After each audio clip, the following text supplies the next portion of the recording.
మోకాపు గ్రామ ప్రజలందరికీ, అమ్మలకు, అక్కలకు, అన్నదమ్ములందరికీ కూడా నమస్కారం తెలియజేస్తున్నా. ఈరోజు ఇంత పెద్ద ఎత్తున అందరం 11వ తారీఖు నాడు జరగబోయే మున్సిపల్ ఎలక్షన్స్ లో 1వ వార్డు నుంచి అనిత నరసింహ గారు నిలబడ్డారు. అలాగే 2వ వార్డు నుంచి కొండవరు రవి గారు నిలబడ్డారు. వాళ్ళకు మద్దతుగా వాళ్ళని గెలిపే దిశగా మీరంతా ఈరోజు మీ వాళ్ళకి మద్దతు నిలబడడం మీ అందరికీ పేరు పేరున నమస్కారం చేస్తున్నాం. చాలా సంతోషం. ఎంత మొత్తం గ్రామం మొత్తం తిరిగినాం, అమ్మలకు అందరూ ఉన్నారు. మొన్న మనం వచ్చినట్టే ఉంది. ఆల్రెడీ 2 సంవత్సరాలు దాటిపోయింది ఎమ్మెల్యే ఎలక్షన్స్ వచ్చి. ఆ ఎమ్మెల్యే ఎలక్షన్స్ లో ఈరోజు మొన్న వచ్చిన ఎమ్మెల్యే గాని, కాంగ్రెస్ ప్రభుత్వం అని రేవంత్ రెడ్డి గారు ఎన్ని మాయ మాటలమ్మా, నోటి కూర్చున్నంత మాయ మాటలు, మోసం, దగ, అన్ని మాటలేదమ్మా. అమ్మలకి అక్కడ ఎంత మంచి చెప్పారంటే మంచిగా నోట్లో చక్కెరేసాకే అమ్మ ఈరోజు మీకు కేసీఆర్ గతంలో 200 రూపాయలు అంటే 2000 ఇచ్చిండు. కేసీఆర్ 2000 ఇచ్చి కానీ మీకు పెన్షన్ నేను రాగానే 4000 రూపాయలు ఇస్తాడమ్మా. ఇప్పటికి 2 సంవత్సరాలు గడిచిపోయింది. ఇంతవరకు అధికారులు ఇచ్చిన మాట లేదు. అలాగే కోడలకు, ప్రతి ఆడపిల్లకు, ఇంటి ప్రతి అందరికీ, ఆడపడుచులందరికీ కూడా 2500 రూపాయలు ఇస్తాడు. అప్పుడు ఏం చెప్పారు? అత్తకు 4000, కోడలకు 2500, ఇంటింటికి 6500 రూపాయలు. ప్రభుత్వంలో ఉద్యోగులకు సాగు ఎట్లా ఎన్ని గొప్పలకు రైతు బంధు ఆయన 10,000 ఇస్తున్నాడు, నేను 15,000 ఇస్తా అంటే అరాస్పాట. మన ఊళ్ళో జరిగే అరాస్పాట అనుకుంటాం. అట్లా అరాస్పాట వాడి మనందరినీ మోసం చేసిన అమ్మలు కూడా 10 సంవత్సరాలు ఆనాడు కేసీఆర్ చూసినాం, ప్రభుత్వం చూసినాం. మళ్ళొకసారి రేవంత్ రెడ్డి ఇంటి ప్రశ్నిస్తా అంటున్నాడు. ఆశపడి మీరంతా కూడా ఓటేసిన తర్వాత 2.5 సంవత్సరాలకి ఒక్క నాడు కూడా మీకు ఇచ్చిన హామీల గురించి మాట్లాడలేదు. మీ కష్ట సుఖాల్లో పాలు పంచుకోలేదు.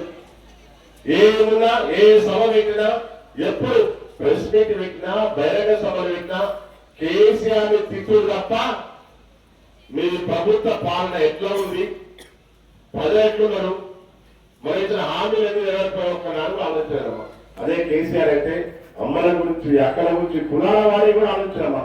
ఒక రైతు బాగుంటే గ్రామం మొత్తం బాగుంటారు. మంచి పథకం కూడా రైతు బంధు, పెట్టుబడి సాయం ఇచ్చుడు, రైతు బీమా పెట్టుకుడు,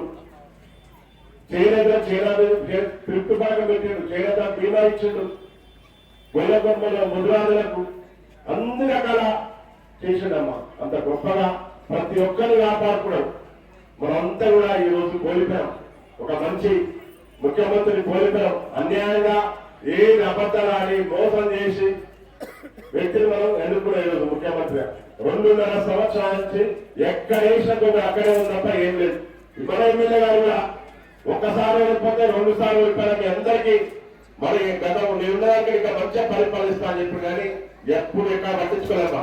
ఆయన గత మౌలీలు కానీ, సీసీ రోడ్లు కానీ ఏం లేవు. ప్రజల కష్టాలు తెలియదు, పేదల కష్టాలు ఏం లేవు. ఓన్లీ ఆయన కోరిక ఉండే ఎమ్మెల్యే కావాలంటే కోరిక నెరవేరింది. ఆయన అట్లే ఉన్నాడు. ఏమంటే ఇప్పుడు మన సర్పంచ్ ఎలక్షన్ చాలా తిరిగినామా.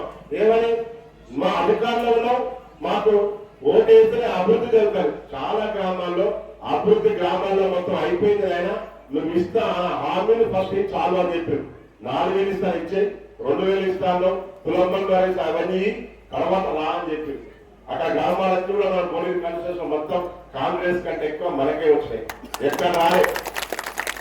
అలాగే ఒక విషయం, ఆల్రెడీ గ్రామాల్లో కొన్ని గ్రామాలు ఏం చెప్పినట్టే ఎమ్మెల్యేగా మీకు ఓట్లు వేసినాం, అధికారులకు వచ్చినాం, ఎమ్మెల్యే అయినాం. మళ్ళీ ఎమ్మెల్యే ఉన్నాం కాబట్టి అందరూ 100% అభివృద్ధి చేయాల్సిన బాధ్యత నీపైనది, ఇచ్చిన హామీలు చేయాల్సిన బాధ్యత నీపైనది. మళ్ళీ కాంగ్రెస్ వాళ్ళు మళ్ళా నిలబడ్డ సర్పంచ్ ఓటేసి అభివృద్ధి చేస్తారు. ఎంతవరకు కరెక్ట్. ఈ రోజు మన దగ్గర కూడా వచ్చిపోయాడు. మళ్ళీ కౌన్సిల్ ఎలక్షన్స్ వచ్చినాయి. కౌన్సిల్ గా ఓటు వేస్తేనే నేను అభివృద్ధి చేస్తా అంటే మరి అప్పుడు ఎమ్మెల్యేగా ఎందుకు వేయించుకున్న ఓటు 6,000 ఎందుకు ఎమ్మెల్యేగా వేసి ఏమని చెప్పినావు? అభివృద్ధి చేస్తావు ఓటేసిన కదా. మరి ఈ రోజు కౌన్సిలర్ అంటే మాకు ఇష్టం లేదు. ఇప్పుడు మంచిగా మీకు అందుబాటులో ఉండే వ్యక్తి కౌన్సిలర్ కావాలి. మీకు ఊళ్ళో ఉండాలి. కౌన్సిలర్ అంటే ఏదైనా కష్టం ఉంటే, బాగుంటే, ఏమైనా రోడ్లు కానీ, డ్రైన్లు కానీ, లైట్ పోయినా, ఇటు దగ్గర పోలీస్ స్టేషన్ పనున్నా, ఎంఆర్ ఆఫీస్ పనున్నా, మున్సిపాలిటీ పనున్నా, ఒక హాస్పిటల్ పోయినా మనకు అందుబాటులో ఉండే నాయకుడు కావాలి. అప్పుడు ఎవరు ఎదుర్కొంటే మనకు అందుబాటులో ఉంటే మన గ్రామంలో మనకు తెలిసిన వ్యక్తి, ఒక మంచి వ్యక్తి కావాలని కోరుకుంటాం. ఎవరైనా ఎవరే కదా. కాబట్టి మీకు ఏంటంటే ఇక్కడ ఉన్న నరసింహ నేను చాలా మాట్లాడుతున్నాను.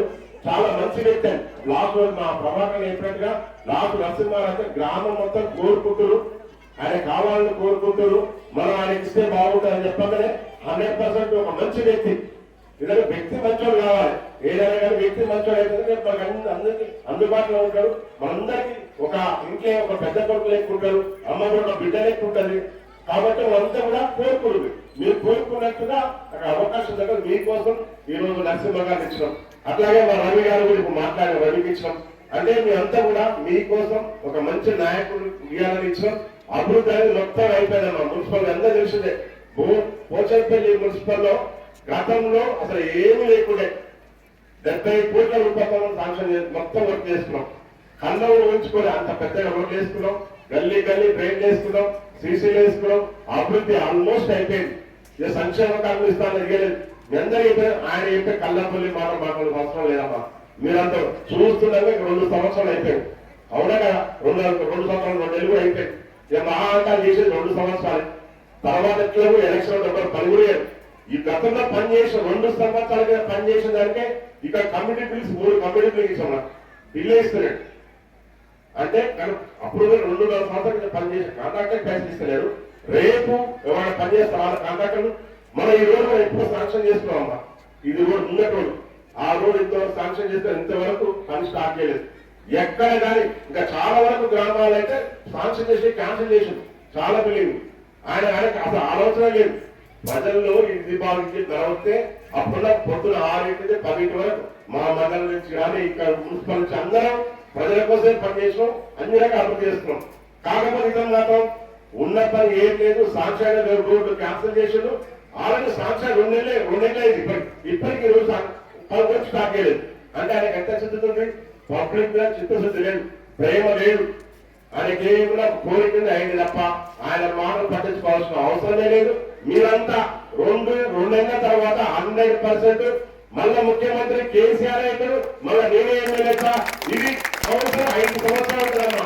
5 సంవత్సరాలు మా బెదిరిస్తే ఇంకా 2 సంవత్సరాలు ఉంటుంది. అంతకంటే ఏం చేయలేడు. ఎందుకంటే ఆల్రెడీ చేయవలసిన బాధ్యత ఆయన పైన. మనమంతా రేపు వస్తాడు ఎక్కువ గ్రామాలకు నేను ఇచ్చాను. మళ్ళా నాకు కౌన్సిలర్ కాంగ్రెస్ లో వేస్తా అంటే రేపు మళ్ళా రోజు మళ్ళీ ఓటేవాడు ఒకసారి అప్పుడు అడుగుతాం. మళ్ళీ ఎందుకు వచ్చాడు ఆయన అడుగుతాం. పని చేయలేదు ఎమ్మెల్యే అలా వేయించుకున్నాం. మళ్ళీ పనిచేసి అన్ని రకాల సంక్షేమ కార్యక్రమం అభివృద్ధి ఇల్లు సాక్షి చేసి ఇల్లు ఇవ్వాలి, లేకపోతే మున్సిపల్ కొట్లాడతాం.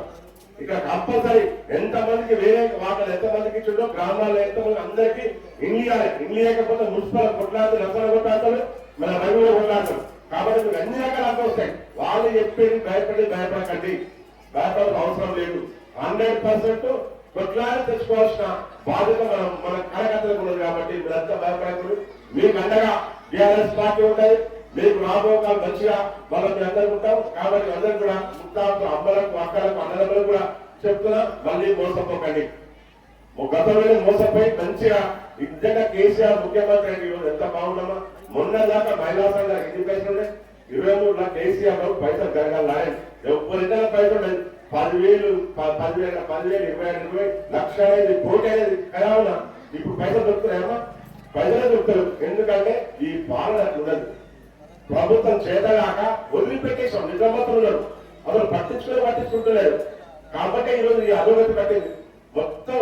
నిజంగా కేసీఆర్ ఇంత గొప్పగా వేసుకొని ఇంకా చాలా పేదలను కాపాడుకోవాలని ముఖ్యమంత్రి ఆశయం ఉండే, ఆకాంక్ష ఉండే, కానీ కాలేకపోయింది. కానీ మళ్ళీ మన ప్రభుత్వం వస్తుంది, మళ్ళా అందరినీ కాపాడుకునే బాధ్యత మేము తీసుకున్నాం. కాబట్టి మీరంతా కూడా 11వ తారీఖు నాడు జరగబోయే ఎలక్షన్ లో ప్రతి ఒక్కరూ కారు గుర్తు ఓటేసి ఇద్దరిని అత్యధిక మెజార్టీతో గెలిపించాలని కోరుకుంటూ ఈ అవకాశం ఇచ్చిన అమ్మలకు, అక్కలకు, అన్నలందరూ కూడా పేరు నమస్కారాలు.